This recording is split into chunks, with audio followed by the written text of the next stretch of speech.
Come to your senses. Hi, everybody. Welcome to Be Brave. I am Margie Simmons, and at Be Brave, we help people discover lasting personal change through creativity, courage, and community. And we know that through play and practice in a really undeniably safe environment, that you too can find your best mindset and become your most amazing self. Again, I'm Margie Simmons. I'm joined today by Jenny Lillidahl, and we are talking about getting unstuck from the past and overthinking in the future, getting us into this moment. It's not easy to do, and it's especially not easy to do when our neurology is stressed or something really big is going on in our lives. So for the next few minutes, we're going to dive into this topic, and hopefully we'll give you a couple of tips and small shifts that you can make and try out to see if they work for you. And everything that we do today comes from over 25 years of improv classes and working with different individuals and groups on this very topic. So Jenny, I'm so glad you're here for this one. Yes, I am here. I'm here right now. I'm staying present. I'm trying to stay present right now. That's what we're talking about. This is hard for everyone. I think this is a human, natural human challenge we all have, which is the pitfalls, the challenges of not overthinking the past and not worrying about the future. And what can we discover right now in this moment? How can we use the present moment to be our best selves and be in that best mindset? So when it's not going well, which we've all experienced in our lives, what does that feel like? Well, for me personally, it's the mulling something over that happened 5 minutes ago, 5 days ago, 5 years ago, and replay. In the worst case scenario, that can be very destructive. It can lead to depression. It can really get you caught and stuck somewhere that's not helpful, not in your best mindset. And then the other challenge is the worrying about the future. Something's coming up. You have a project. You have a tough conversation. You have an event, and that the overthinking that leads to anxiety, and it leads to just stress and more stress than needed. Obviously, there's always that middle ground that we want to find, which is how can we be in that present moment? Obviously, there are times we do have to think ahead. There's obviously times we do have to think back, but being able to control and get yourself back to present, that's what we're talking about today. And getting out of that block of being stuck forward, stuck back, stuck forward, stuck back. And when it works, it's amazing. The great thing about coming to your senses is that when you practice that and you're used to practicing going to your senses when a situation is uncomfortable or uneasy, you're more likely to use those behaviors when you're in an environment where the stakes are high or it's dire. And so that helps to build resiliency. We always talk about how our mind and our body is connected. And so we just want to be able to use everything that we have, all of our tools. The other thing is we talk about about being mired down in the past or looking forward too much to the future. And we say we're using examples that maybe are negative, but maybe they're actually positive things that you're overthinking about the past and thinking about the future. So what coming to our senses does for us, it helps us to jump into the moment and find joy in that moment so that you're not spinning or missing anything. Jenny, you've got a great story about this. Oh yeah. I have a great story. When you said the practice piece, I also wanted to echo that, Margie. When you said practicing it in a more safe environment, practicing coming to our senses, and then the likelihood that we'll be able to use it in a tougher situation, that's so key to everything we do in Be Brave. That really is sort of the premise of our work of practicing. It's not only knowing these concepts, but practicing them. And so you'll hear us use that word practice a lot. And so that reminds me of the power of staying in the present moment for our improv work. and specifically why that's so important in improv and practicing creating something, co-creating with someone is, again, you get your cues from what's happening right now.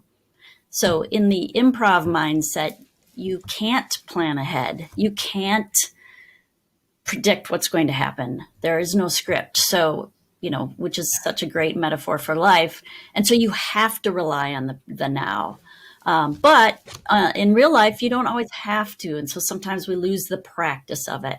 And the story you're referring to is, and I think we share this in common, but my wedding day, getting married to John Sweeney, someone the night before gave me great advice and said, the minute you wake up tomorrow and it's your wedding day and it's Saturday, June 13th, drop everything about the past and don't think about all the planning and the tasks that have to happen perfectly that day.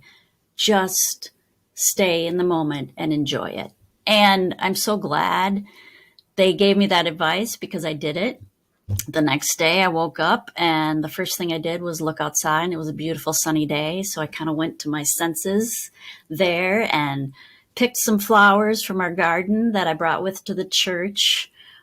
So just really tried to stay in that moment of the now and using my senses to do that. Yes, I had the exact same, someone gave me the exact same advice, and it really helped. It helped me just to It might have been me, Margie. Maybe it was Jenny, and it just really helped me fully enjoy everything about that day. And what I've noticed in reflection is that my memories of that day are so sharp. And I suppose they would have been anyway, but I feel like that heightened it because I was constantly practicing that staying in the moment. Another thing, when things are tough, just a nice thing that we can do is just repeat, maybe it's a mantra or some sort of intention, but maybe it's something like, this moment is okay. And repeating something like that over and over again can jolt us into that present moment. It's great for calming down anxiety and getting our brain to be here and help us to process whatever is going on. So what are some ways that we can come to our senses? The first way that we can come to our senses is to go to your body. I'm really grateful to a friend of mine that was sharing with me that in her son's school, they are teaching emotional and social development. And so when a child maybe is having a tough time, or when they're making a big transition coming from outside to inside, as an example, they have them do some quick breathing, and that might be even inhaling as if you were filling up a balloon and exhaling as if you're letting all the air out. And they do that 3 times to let all that air out. And it's almost a reset. But I love that they're teaching kids to be in their physical body and really make that connection of, I'm feeling uncomfortable, I'm feeling anxious, and yet I have a tool. There's something I can do about it. So that would be one. What am I feeling? Where am I at? Going to your body. The second is another fabulous sense that we have that maybe we don't always tap into when we're working on something like this is, what am I hearing? Going to our hearing senses. And you might notice when you're in a high stress or a heightened experience that the hearing gets stronger, or sometimes you don't hear anything. If you need to get yourself into the moment, come to your sense of hearing. So right now, I'm doing it right now. You might think it's completely silent, but I actually might be hearing some birds outside. I might be hearing, a truck going by or water dripping in my sink. Whatever those experiences are can help get you into the moment. What else can we do, Jenny? Well, I was just going to say, I'm hearing the neighbors are building a house. I'm hearing hammering. I'm hearing someone's texting me on my phone. I hear the buzzes, bzz, bzz, on my silent. And I'm hearing your beautiful voice. So I was doing that while you were telling us to hear. I love Those are that. great, those two senses. The third one, and Margie already mentioned it a little bit, was the verbal and going to your voice, and even picking some phrases for yourself that help you stay present or come back to present. Some mantras, perhaps. I know she mentioned the one of "for this moment is okay" or "I am okay right now." Another one I use sometimes is "Am I okay right now?" And 99.9% of the time, the answer is yes. Like right now, I'm here. I'm standing. I'm not suffering in a great way. Another one I will do is if my mind starts to go future or past in a negative way, I sometimes will say the word no or stop out loud. I'll say, nope, stop, nope. And it's almost as if I'm talking to myself or my brain and saying, come back here. That does work for me. And sometimes putting a lot of energy and intention into that works, so that using your voice can help. Number 4 is going to the visual. I am very visual, so that one helps me a lot, which is bringing me back present. Right now I'm looking at Margie's face on my screen. I'm looking at her beautiful wedding picture behind her. I'm looking at those cute little rocks over your shoulder.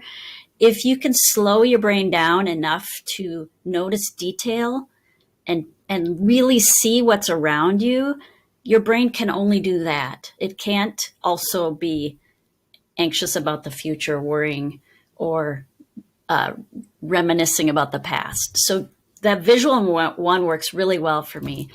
In fact, there's a great exercise we do in our Be Brave program that we're going to try it right now, actually. Should we try it right now, Margie? Yes. Okay, will you do it with me? Yes. What so do I need to basically, do? I'm going to give some instructions. Okay, so, and you can do this if you're watching. We're just going to close our eyes. So close your eyes, and we're going to use sort of our internal visual sense. So we are practicing right now. The first thing that comes to your eyes internally, with your eyes shut, an object just pops up in front of you, and just see it. Whatever it is, you don't have to judge what it is. There's no right or wrong answer. Whatever the first thing that comes to you, it's there. So just see what it is, and now try to see as much detail about that object that you can. Just notice color, texture, size, anything. And again, there is no right or wrong. Whatever you're seeing internally is what is, and just notice it. All right. And now that object just slips out of your view, and you can turn your head slightly and another object appears, and do the same thing. Just notice right away and just say yes to whatever the first thing that comes. There's no right or wrong. And notice some detail about it. Look closer, see what you see.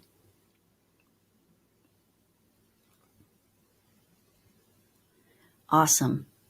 And then you're going to open your eyes and then just notice something in your room right in front of you. Something, and look at that object in your room and notice some detail about it. I am looking at a camera right now, noticing the lettering.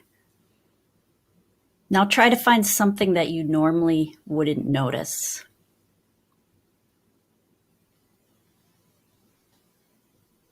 Awesome. Cool. All right, Margie, do you want to share a little bit of something you saw, maybe the object you saw, or something about the detail?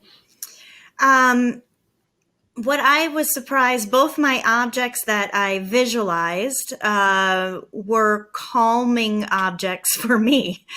So I don't know. I wish you would lead I was just thinking, like, can Jenny just lead some sort of meditation that I could go to sleep with by every night? That would be really nice for me. You have a very calming voice, Jenny. It was great. That's what I noticed about those objects. Were what I needed in the moment were objects that could calm me down and get me in the present moment. And both of those objects did that. Are you willing to share what one of them was, or yeah? Well, one was a big rock that I love from our farm. that it's in this it's in this stream, and I always go and visit my rock. I know that's kind of an odd thing to do, but I love it. It's just got this cool like steel blue stripe going through it, and then the rest of it is white, and it's a huge rock. It's hopefully not going anywhere for a while. And I just think of it as strength and sturdy with water going around it, which leads me when you said turn your head a little bit and go to your second object. The object was water, waves. So both of those are powerful for me. That's awesome. And so how did it feel during the exercise? Were you present? Was your mind off somewhere else, or was it with the rock? I was able to get present. And that's what I'm struck by some of these exercises that seem very simple in some way, how much you can get done by just practicing for 1 minute out of your day. And so for me, it's that I don't know, it felt like a suspension of time in some ways. And so, just taking a little bit of time and intention out of your day to practice something that truly was just for me. It was just, all of that is for me. And then it also is for me to choose where I'm at in this moment and what I can get out of it. Yes, I was able to be present. So thank you for helping me to practice that today. I love what you just said too about the 1 minute piece. I think that's really, really important because I do this. I tell myself, oh, I have to do it for hours, or I have to do it for weeks, or I have to do it, all the time, every day. But truthfully, the 1 minute exercise with what you just did with the rock, that's all you needed for today. And now that you've practiced it once, it's in there, it's in your body. And if you need to pull that out another day, when something really stressful happens, you've done it. You've already successfully practiced it once. And that is the power of practice. And I'm so glad you said the 1 minute piece. Yes, because we all are so busy. We have so many things to do that even 1 minute can feel like a luxury in some ways. I know we really I would just suggest, if you are attracted in some way to personal challenges, or things like that, try to challenge yourself to give yourself 1 minute for 7 days and see how that goes. And then notice if there's a weird Wednesday when you think that you can't even find a minute for yourself. Think about that. What do you notice about that? And is that working for you or not? Again, we don't suggest, taking 3 hours every day. That's not going to work. That's not attainable. But finding those small challenges might be really helpful. I'd love to summarize what we did for today. Come to your senses. It's so powerful. Maybe start with the body. Remember that breathing exercise of inflating and deflating the balloon.